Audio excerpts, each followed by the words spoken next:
मैं आपको एक क्रिटिकल इंसिडेंट बताता हूं जिसने मेरे को यहां पर खड़े होने के लिए मोटिवेट करा है। वो इवेंट था एमसीए के टाइम पे टर्न कोड। अब ये टर्न कोड क्या चीज होती है?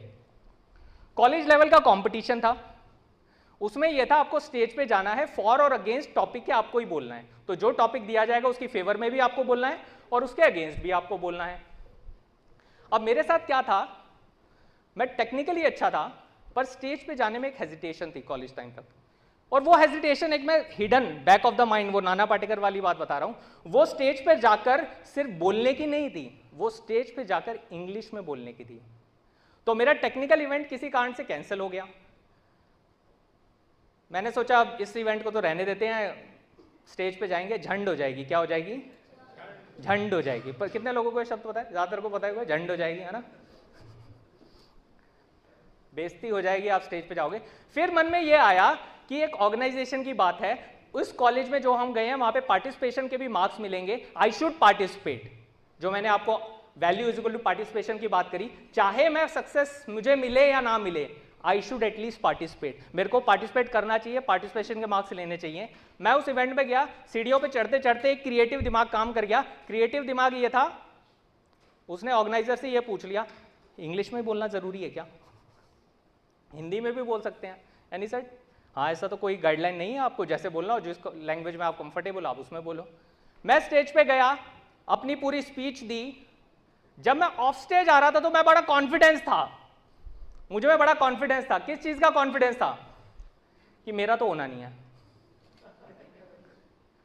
वो दिमाग में ना ये जो बड़ी कंडीशनिंग होती है ना, कि स्टेज पे गए हैं, स्पीच देने गए हैं तो इंग्लिश के मार्क्स होंगे, हिंदी के तो मार्क्स होंगे नहीं। आई हैड दैट कॉन्फिडेंस कि मेरा तो होना नहीं है। तो मैंने अपने दोस्त को बोलता चल चाय पीने चलते हैं। रिजल्ट अनाउंस होने लगते हैं, third student from this college, second student from this college, first Vikas Jain from Delhi university MCA.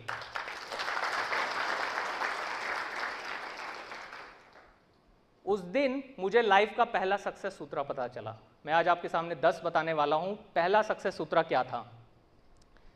कई बार हम अपनी लाइफ में उस गेम में जिसके हम विनर हो सकते हैं उसमें फेल होने के डर से पार्टिसिपेट नहीं करते हैं। कई बार हम अपनी लाइफ में उस गेम में जिसमें मैं विनर हुआ उसमें मेरे को डर क्या था? कि कहीं मैं फेल ना हो जाऊं। सोच के देखिए, मेरी पहली ब्रेक वहां से टूटा। और वो कॉन्फिडेंस था कि मैं स्टेज पे जाकर अगर वहां पे फर्स्ट प्राइज भी ले सकता हूं तो मैं पब्लिक स्पीकिंग में जा सकता हूं, मैं बहुत सारी चीजें कर सकता हूं।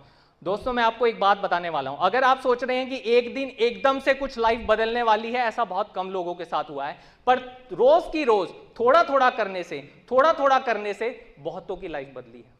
वो जो एक छोटी सी चीज थी कि Vikas you can be on stage, you can be a great speaker, change my life.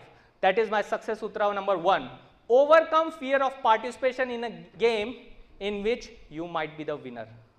सोच के देखिएगा, जब मैं ये वाली बातें कह रहा हूं, सोच के देखिएगा, कहीं आप लोगों के पास भी तो कोई बहुत पुरानी एक कंडीशनिंग नहीं है अपने साथ।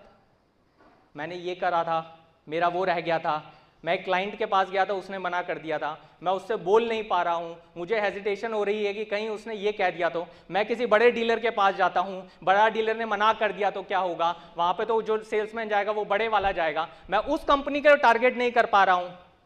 ये जो आगे की लाइफ में हम जो अपने आप को रोकते हैं ना, उसकी रूट्स उस बचपन में पड़ी किसी ना किसी कंडीशनिंग पर अटकी हुई होगी।